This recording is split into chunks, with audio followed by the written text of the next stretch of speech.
Hello, everybody. Welcome to another episode of Yarns with Andy. Today I've got Heather King with me, who's interestingly enough taken a break from her construction career, Yeah. and she's making time to come and have a yarn with us. Welcome, Heather.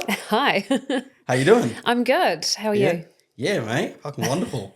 Oh, by the way, you can swear on this podcast, so it's okay. Go for gold. Perfect. Don't hold back. Yeah. So, All right. go on. Tell us a bit about yourself. What you've been up to?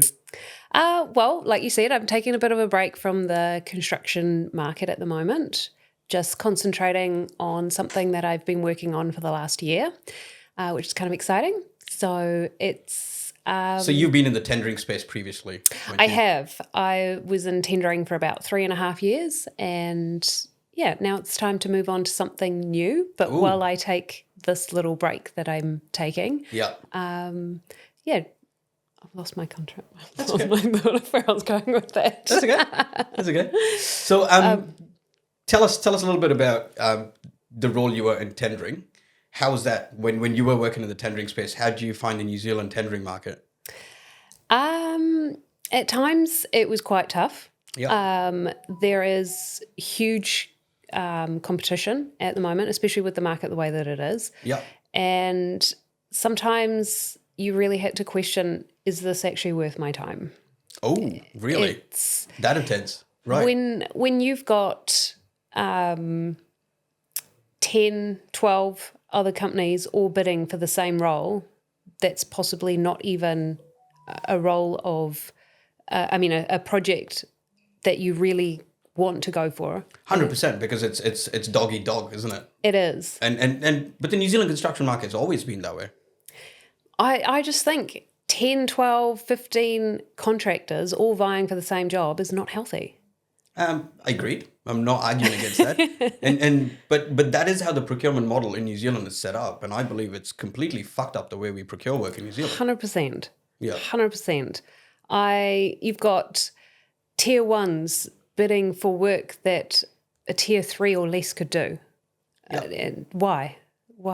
So, and do you know that New Zealand actually goes through a huge boom in a bus cycle? Yeah, it is. It's We up and are down. currently in a bus cycle, Yeah. and partially, I've actually sat and thought about it for like a long time as to why the fuck do we go through a boom in a bus cycle? Why can't you like level the peak and have a consistent pool of resources and have consistent amount of outlook on work? I have a theory. Tell me more. Ooh. Let's hear it. So, okay, I think it's more of a political theory, but it's a theory anyways. If I'm wrong, I'm sure the people listening to it will probably fucking tell me off for it. I'm sure. Or you can tell me off for it. That's okay too. I'm fine with that. So every time a government comes into power, yeah, they actually bid on projects before coming into power. Yeah, most construction projects go on for more than 3 years. True. The next government comes and says, now we're putting a fucking pause on all these jobs. Fuck that. We're going to now release our projects that we want to build. And the cycle continues. Yeah? So it's 3 years, new sets of projects. Then you got to go through a design phase, a reconsenting phase, a whole investment case, a whole management case, before you get it to actually being a live project, to then rolling it out. So, boom, bust, boom, bust. Can you see that happening?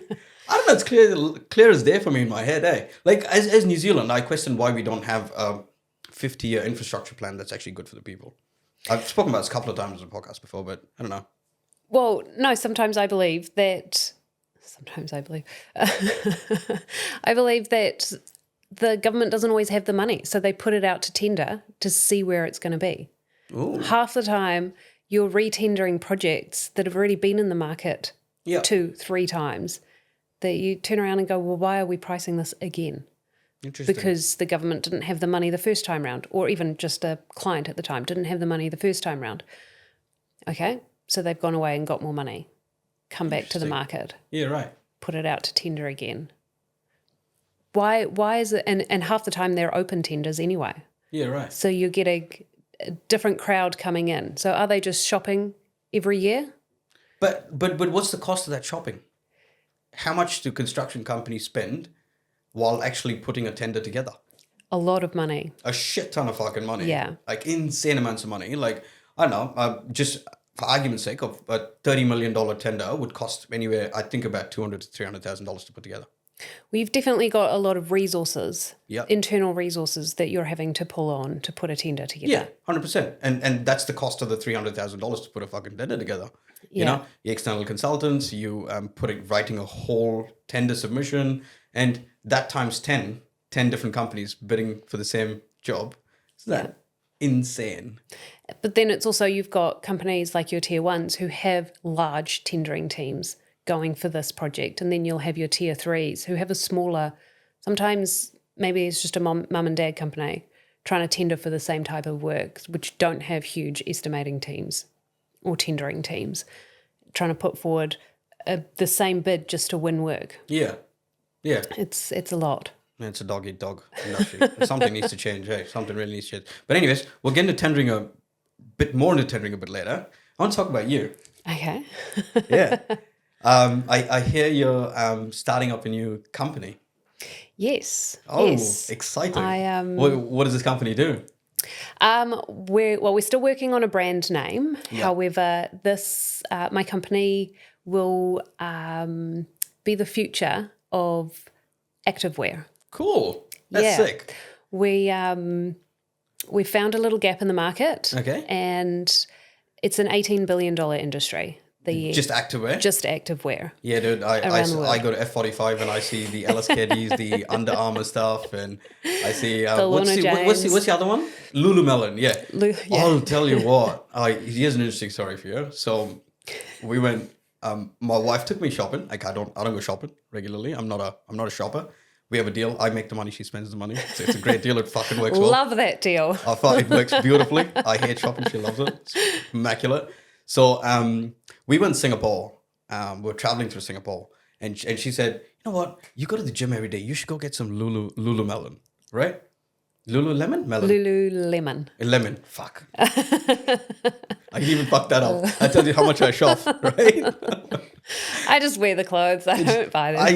I don't even know what I'm after. But she's like, you should get it. This is what everybody's wearing. This is in trend and all of that. So I'm like, yeah, cool. All right. I think I've seen a couple of people of that. So let me go check out the store. I walked into the store and I looked at the normal shelf and I went to buy some shorts. I looked at the price and I was like, holy shit, fucking gold's cheaper than this. Right? I'm like, okay, park that. You're buying the name. go to the fucking sales shelf, right? And the sales shelf was nothing better. I was like, whoa, people pay that much for clothes? Yeah, it's crazy. I believe you when you tell me it's 18 billion. Like, I witnessed it firsthand, eh? Crazy. $200 for a pair of tights. Why? Well, what are those tights made of? Recycled materials, the whole sustainability life cycle. Okay, why am I paying $200 for a pair of fucking shorts? Well, let me tell you what we're going to do. Go on, tell me what you're going to do. Please. Okay, so... I don't want to pay $200 for a pair of shorts. Just say it. I'm not going to pay. Can't justify paying $200 for a fucking pair of shorts. No. We haven't. What we're doing at the moment is we're still doing the R&D on it. And what we're going to do differently to stand out from our competitors is we're going to start putting technology into our activewear. I love that. So, what sort of technology? I don't know how much I can say right now. Okay. But this technology is already out in the market. Yeah. It's currently being used in artificial limbs and artificial muscles. Cool. So it's not readily available in the market. Yeah. Where you can just, shop it off Amazon type thing. So this is something that we're really having to research, and we're going to be using a lot of scientists and a lot of engineers to put this all together. Yeah. But I do believe that this is going to be the next or the new generation of activewear. Yeah, so it'll right. all be app accessible, or the user will be able to use the app. Record my heart rate?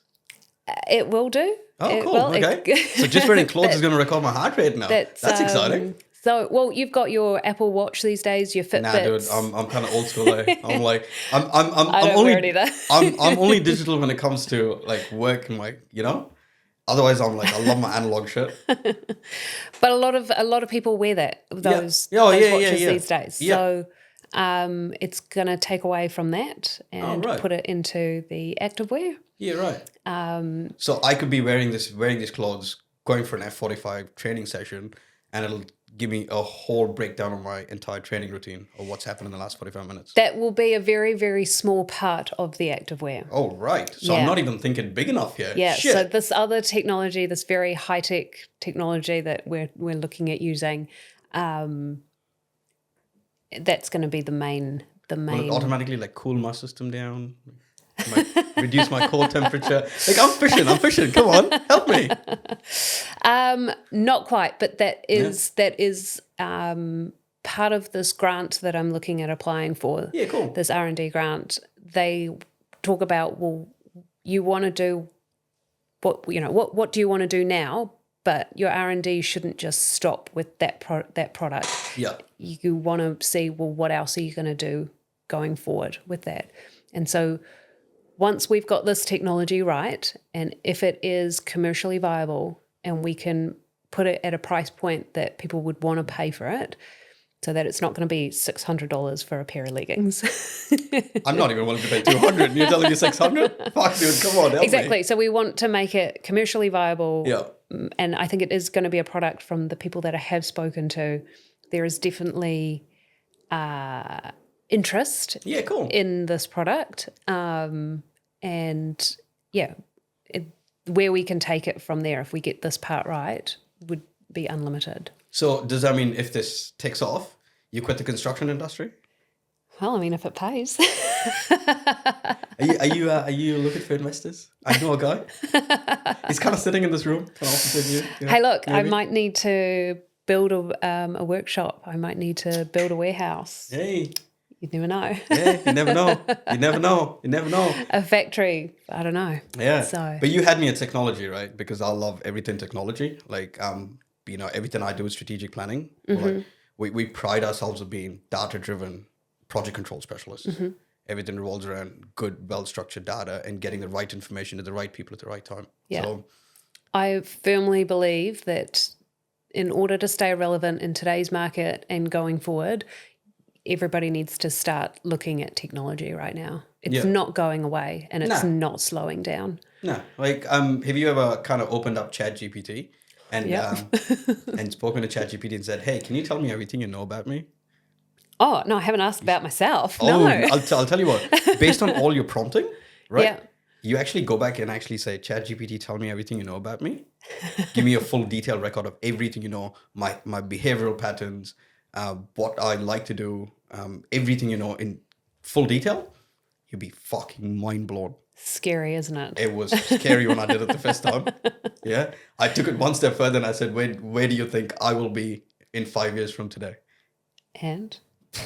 I said, I'm not going to put that out there. Come on. It's like private information. It was fucking mind-blowing. I just say it was mind-blowing. I know. AI is just getting more and more intelligent. And if you're not getting into it now, you're going to be behind the ball. I think 99% of the construction industry doesn't use AI. No. Would you believe that's a true statement? I think technology as a whole in the construction industry is very, very new new in the industry, and I don't think it's used enough. I wouldn't say it's new. I'd say it's disparate. Okay, yeah. Because they use software systems, right? Yeah.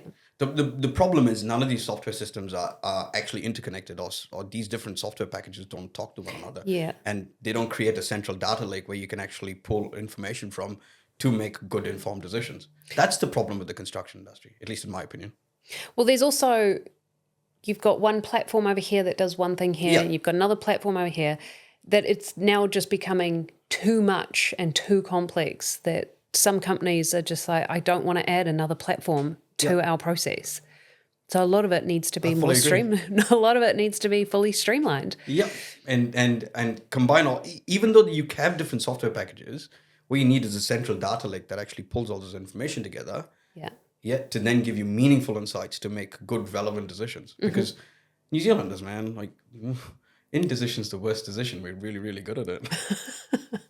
That is true. I won't agree. I mean, I do agree with you there. I won't It's so disagree. true. Like I've sat in so many meetings and people just won't make a decision just because they don't have all the relevant information. It's like, it's insane. Yeah, nobody wants to take the lead or take that responsibility. Yeah. Yeah. Okay. So- Sorry, you're saying? You sound like you've got something in the pipeline, Oh. technology based. I do. Yeah. It's very tendering focused. You know, if in your previous role as tendering lead and tendering I can manager, relate. Yeah. you can it'll be right, it would have been right up your alley. We're calling it the IBOQ tool, where we automatically do takeoffs from a 3D model. Yeah, so we get a 3D model. We've developed like Python coding over the last 1.5 years to then take a 3D model, strip it into a 2D flat file, and inject information back into a 3D model to make it more usable. You know, I keep talking about interconnected data that would make your project, you know, structures all in place, set up really well, like your asset classification, your location breakdown. Because what I do is not like rocket science. It's not genius. It's just simple shit, right? Like if you ask me what I do for a living, it's really simple. I answer who does what, where, when, and how much of it. Yeah. I don't do anything different. Okay. It's actually that simple. That's my job. As a project control planning professional, that's my job. That's what I've been doing, making a living for 15 years. I'll just explain that to you in one line. So what we said was we'll take a 3D model because I think like technology is the future, 3D is the future, right? Somebody's drilling up there. Cool. I'm sure the viewers can't hear that. That's right. Okay. So definitely 3D is the future. Yeah. Yeah. 2D drawings are like age old, redundant, dead. Moving forward. Like I know people still design in 2D and then convert to 3D, but I'm hoping that'll change where people start designing in 3D and just work from 3D. Yeah. It's a way better solution because none of us think in 2D. Well, BIM is still a new concept, really. It's been around for 20 years, but the problem is nobody's used it. Yeah. Nobody's utilized it apart from what the industry would call clash detection. Look, I couldn't care less, but publicly I'll put that out there. Like I couldn't care about clash detection. Like, you know what I mean? It's just who gets priority on putting up services in a ceiling. Like guys, like 3 of you can figure it out, man. You know, I don't need like insane technology to fucking tell you what pipe goes first and what goes around the next pipe. Like, come on. Do you know what? I think we do. So that's why I think this IBOQ tool, which is only phase 1 of 8 of what we're releasing, it's like completely new. I don't think anything like this exists in the market, right? But imagine like day 1 of your tender, if you had an entire bill of quantity with the first pass cost, everything that's in the 3D model, quantified, asset classified, location broken down with quantity and cost. What would that mean to you? What would that have meant to you as a tendering manager? Well, I think that would have definitely made life a lot easier. I think it would be a lot quicker to tender. And I think you would be able to put a very, very accurate submission in to the client. Yep. But what that also means is I can then reduce your cost of tendering. I could reduce that from $300,000 by at least half. Yeah. Because now you have all the information available. Now club that with ChatGPT and AI that's available. I've just given you your entire scope neatly classified in an Excel table. What if you chuck that into ChatGPT and said, can you actually write me a tender brief that I need to submit to my client? Try that. I'll tell you what, tendering could be done in a week. A project Easily. could be done in a week. Easily. Yeah. A full cost-loaded, resource-loaded program and a full tender submission for a $20 million job, I reckon you can do it in a week. Yeah. I reckon I can do it in 3 days, but or less. But believe me. Hey, look, we've got to spend that time proofing, making it look pretty. It's the fucking approvals, eh? Fucking red tape. Nobody cares less about red tape than me. Trust me. But no, what I really like about this is that one of the biggest things that I would get asked from our subcontractors in tendering was, can we have feedback on our submission? Right. And one of the hardest things to do, it wasn't always because we didn't want to give feedback. But when you are receiving 10, 15 prices for a trade, and everybody, so let's go electrical, for example. So you've got 15 different electrical companies who have submitted a price for this project. Half of them have tendered the full scope of what they believe is the full scope anyway, and half of them have tendered bits of it because they've missed parts, or they just don't know how to do that part, or so it's hard to give feedback in tendering when everybody's got a different price because they've all priced something completely different. You know why? Because you're letting them and you're giving them free rein to create their own bill of quantities in their format, in how in a format that you can't actually compile and cross compare against 10 of them. Yeah, because What if you standardize that? and this is what I'm saying, this would be perfect, because then you can straight away do your assessments when it comes to pricing, and you could then automate a feedback. So, Easy. which I think would really help forming those downstream relationships who, like I always believe, you look after them, they'll look after you. And so just by giving them that feedback, they would just be a lot more appreciative and be able to then, on your next project, be able to give you better pricing. But now take that upstream now.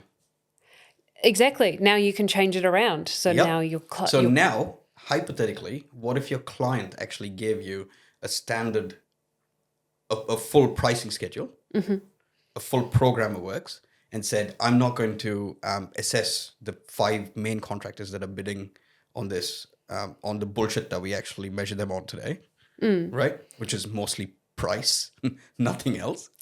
Everything else is just whatever. I have to put it in there for whatever reason.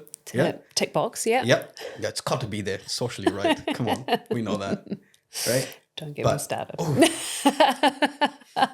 But imagine if we could change the world where a client gave you a scheduler price and a program and said, I'm now going to assess you, Mr. Main Contractor, on you altering my price based on innovations that you introduce. Yeah. Okay. What can you bring to the table? Correct.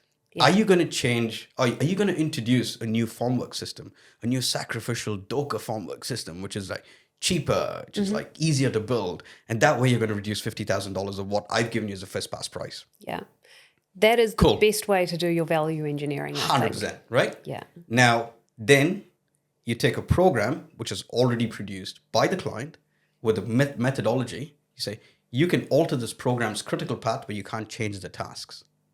You can reduce the durations based on productivity as long as you can prove you can achieve those productivities. You can change the methodology as long as you can prove the change in that the change in methodology is viable. Now all of a sudden, you've got 5 main contractors' information gone to a client in consistent formats, and you can cross compare against all 5 of them. And I think the knowledge Insanity. is going to you'll be able to pick up quite quickly who or which contractor you want, because you'll suddenly see, actually, I like the way that they think here. I did not think this way. And the innovation is great. They can do it better. They can do it cheaper. And it's not, I can do it cheaper just to win the project. It's, I've actually thought about this, and if we just change this here, exactly, we can do it at a better price. Yeah. How do you like that? Do you like that Brave New World? I actually love it. Do you love it? How quickly can we do this? Exactly. So here's the thing. I was talking to my mentor yesterday, and it was quite an interesting chat. Like we get into like some intense conversations, but you know, when you're actually producing like a program, or like, you know, you start from beginning to end, and you go, right, what's the quickest way to build a building? You know, just go, what's the quickest way to build a building? Because that's what you really fucking care about, right? You go design, you procure something, then you then get into getting a contractor. Once you procure a contractor, you're going to building it, commissioning it, hand over the keys, right? It's like making toast. Think about it, right? Have you ever like woken up in the morning and gone and said, what's the quickest way to make toast? Quickest way to make coffee? Have you ever thought about that? I always think about those things, which is weird. Really? I do. Because time's my time's really, really valuable to me. right? So I always think about what's the quickest way I can get in and out of the kitchen and get my toast and my coffee and get out, right? So like I'm like literally going and grabbing my toaster, grabbing the bread, all like it's all super efficient. Like there's a whole set system and a process on how I do things. There's like a whole process worked out on how I enter the kitchen and get out as quickly as I possibly can. I love it how I've got everything set up and I'm ready to go. It's all pre-planned. I know things in the right place. All I have to do is exactly my set process and I get out. Mm-hmm. But I'll tell you what, the way we build shit in construction is like you've got a pre-construction phase that goes on forever. Yeah. And somebody's got to make a decision. Then there's stakeholder management. Yeah. Then you get into design phase. Then you got to get into consenting. Then you got to get into something called fucking EPAs and resource consents. Yeah. That takes forever. Yeah. Then you get into fucking procurement. All right, procurement's a key part of construction, in my opinion at least. Then after you do your procurement, you're then waiting around because you haven't got your building consent yet, or because you haven't got materials yet, or because you don't have labor sorted out. Or the budget has increased. Or been approved. Or fuck me. It's like n number of things. You just like waste. In between your what we like to call a construction path. What is your, you would have heard the terminology critical path. Yeah. But actually in this podcast, let's actually introduce a new terminology. What do you say? What's your quickest construction path? How do you then get from paper to building a building as quickly as possible? Yeah. Fuck, none of us think that way though, eh? Like, the industry doesn't think that way. That's the problem. How can we automate this? I'd love to automate it. I'd absolutely love to cut all of that waste and just go construction path. Are we following the construction path on this project? I do think we need to relook at the whole construction industry as a whole anyway, and how what we would do you do things. differently? Well, that's a question I don't know if I could ask. I don't know if I have the qualifications to ask. Ah, come on, man. You've been in the industry, yeah? You've seen things? No, I yeah. It's okay if you don't want to answer it. I'm not going to hold No, you to answer it. I don't think I have enough knowledge on it to be able to put through a qualified answer for that. Yeah, right. Okay. I'm still a newbie. Yeah, nah, you're not. I've read your CV. I'm still a newbie. Yeah, right. Andy, you've spoken a lot about technology and where you would like to see things go. But where do you actually see the construction industry going in the next 5 years? Do you think that they will actually catch up technology-wise? I don't think they will go very far in the next 5 years, given what I've seen in the last 5 years. If that's history, we'll see change for sure. Yeah. And I strongly believe AI is going to influence positive change, which means people, there will be people that are going to lose their jobs for sure. But not those the people who will lose their jobs are the ones that don't adapt and adopt with AI. Yeah. Not everybody's going to lose their jobs. Like, No. you want to keep your job, dude. Like, seriously, adapt and adopt. Yeah. Because the ones that do not adopt will get left behind. Yeah. Okay. No, I agree. Prompt engineering is a real job today. Did you know that? Really? 100%. Prompt engineering is a real fucking job today. Okay. People pay other people to be prompt engineers, to write really good prompts. Okay. Like, new jobs are being created all the time. Yeah. I live in this world, right? Like, I constantly like, this is an interesting story. And AI is taking away a lot of jobs now. It is. Yeah. It's crazy, right? Okay, so teaching children, for instance. My wife's very traditional that way. Teaches the children with pen and paper, and my son doesn't adapt to that really well. So I had him just solo dad for 2 weeks because my missus has gone away. And I said, let's try something different. Technology? Right? I pulled up ChatGPT, voice mode, and I said, I've got my son Sid, who's 6 years old. I want you to teach him 2-digit addition, but I want you to teach him in a fun, creative way and give him small problems that he can mentally solve. And I want this to be very conversational, engaging, fun. And I'm going to be sitting right next to him while this conversation is happening. My son learned math for the next 1.5 hours with ChatGPT, and I ran out of ChatGPT credits for the day. I was fucking annoyed. ChatGPT is like, insane. enough's enough, I need a break. It's insane, right? He loved it. He just kept going and going and going and going, and then he's like, and then ChatGPT introduced it. Do you want to try something different? Do you actually want to now do a little puzzle? Do do you want me to tell you a joke to lighten the mood so we can then carry on studying? I'm like, who the fuck are you doing? Like, what's happened? Like, this is insane. I kind of love that. And then what happened? What happened after that was even more incredible for me. That was only the first part, right?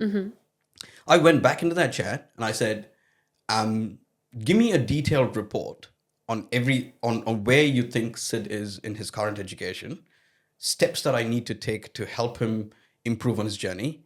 What kind of a learner is he? Yeah. All of these different, I said, I want you to give me a full detailed report on it. Right. Then I said, compare him to all the 6-year-olds you know around the world and tell me where he actually stands. Yeah. It was insanity. The results I got, like right from it, and I said, now make me suggestions on what I should be teaching him, and said, get him a Sudoku and let him play with Sudoku. Okay. I got him Sudoku and he took to it straight away. Yeah. Just And, the way that his mind works. Yep. Yeah. And AI identified all of that for me. Like it would have taken me years to identify that. Yeah. You know, all of that in this report, I'll never get that from anywhere else. Yeah. We don't all learn the same. No, we don't all learn the same. And that was incredible for me. Yeah. Like, you know, so if you think about it, it's adoption of technology. If you don't adopt a technology, confident you'll get left behind. Yeah. Yeah. Yeah, like I'm teaching myself how to write Python code. Okay. I mean, that's how we developed the tool, right? Yeah. Yeah. Yeah. And Python's the language of AI. You know what? It's not difficult. It's not difficult. Go to ChatGPT and say, I want to learn Python.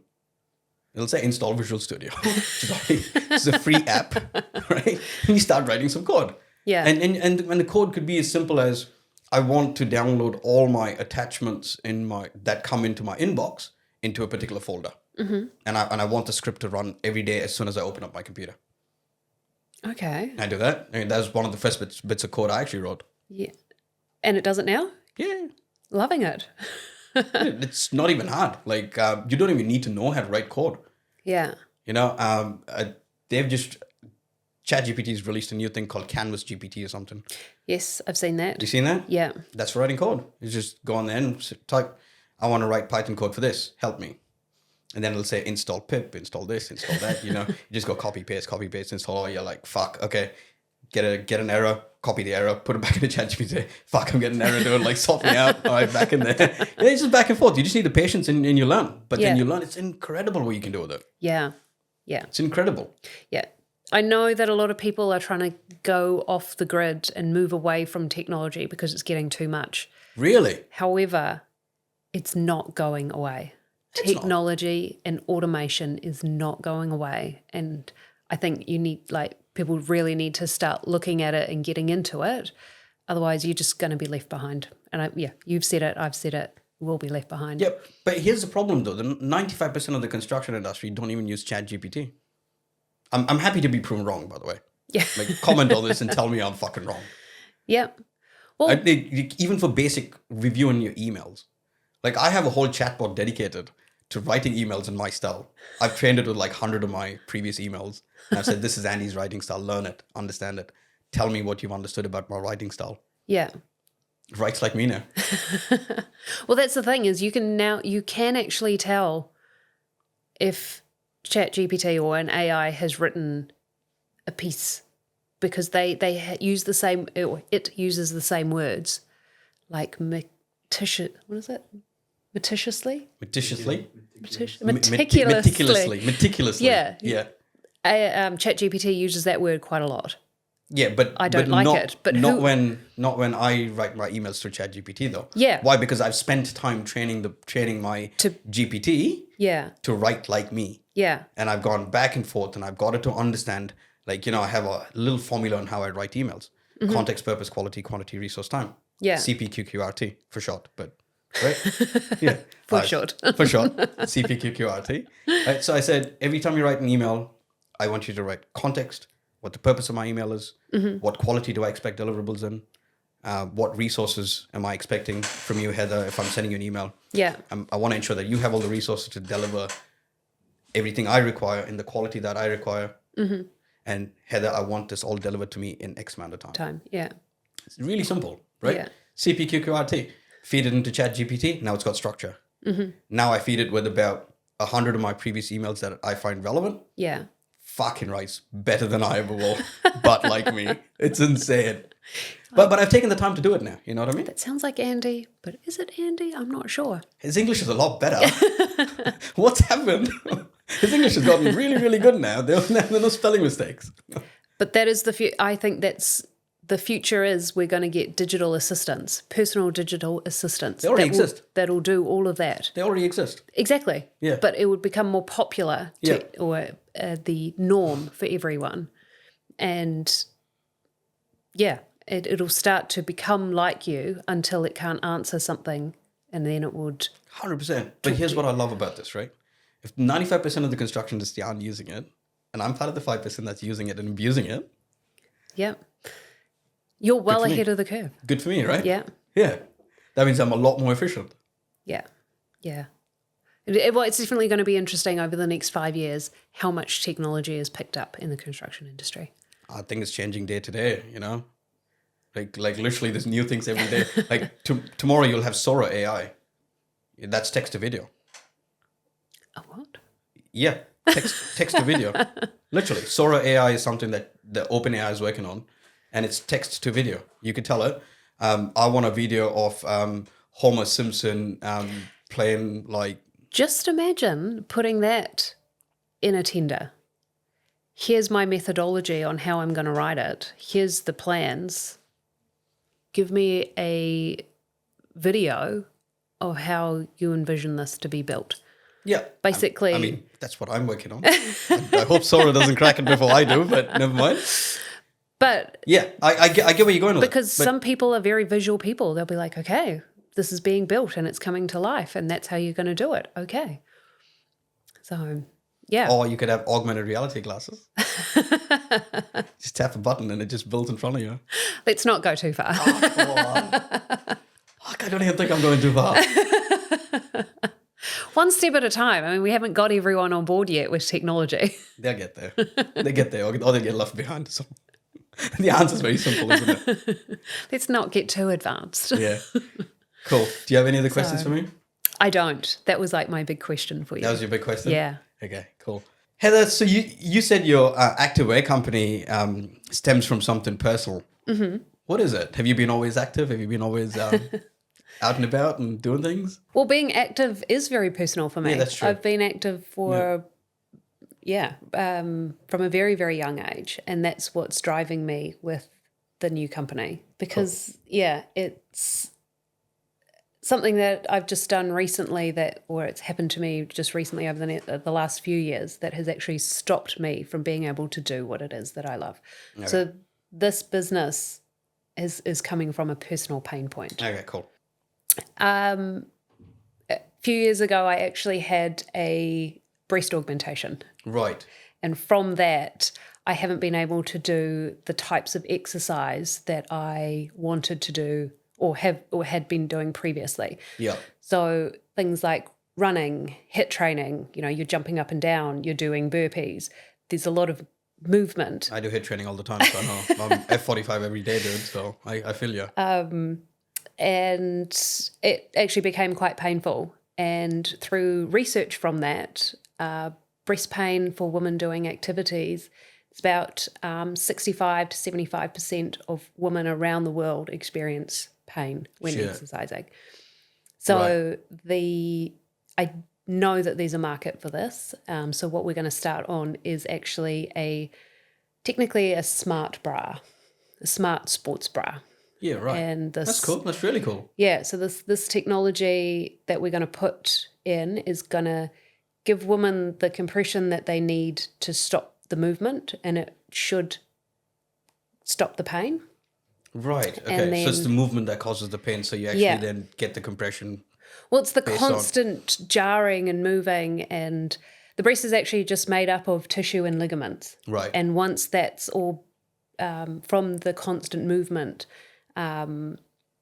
studies have actually shown that breasts can move up to 20 centimeters up, down, in and out, left and right. Holy shit. So that's a lot of movement. If you As a male, I would have never thought about it. But if you don't have the right bra size. Just the right bra on to secure everything. And I think a lot of women, especially here in New Zealand and Australia, want to be active. A lot of women are very fitness focused. So this is But why don't- so your passion project actually stems from personal pain Yeah. that's actually leading you into innovating and creating a product, introducing Yeah. digitalization, Yeah. coming up with a creative, innovative product to solve the problem that you originally had, but that could Yeah. benefit insane amount of women out there. Well, the more Fuck, and more hats off to you, dude. the more and more Hats women off to that I you. speak to, they're like, "Yep, that's the same with me." And I've just noticed now in the gym, I will see you've got women who they're jumping and they're holding their boobs or they're holding their bra because it's not secure. Yeah. And so this new technology we're gonna try and put in should give that compression and that security that women need, Fuck, that's awesome. Well done, mate. but without the clunky, chunky, bulky sports bras that are currently on the market. So these are going to be very... But you're not going to tell me how technology plays a big part in it yet, are you? Well, That's what I've been trying to dig the out of thing you is- for the last hour. I'm like, where's the technology in the fucking clothing? That's what I want to The know. thing is we don't even know yet whether the technology will... Like, we know how the technology works. There's 3 different bits of technology that are going into this bra. We don't actually know if it can actually do what we need it to do.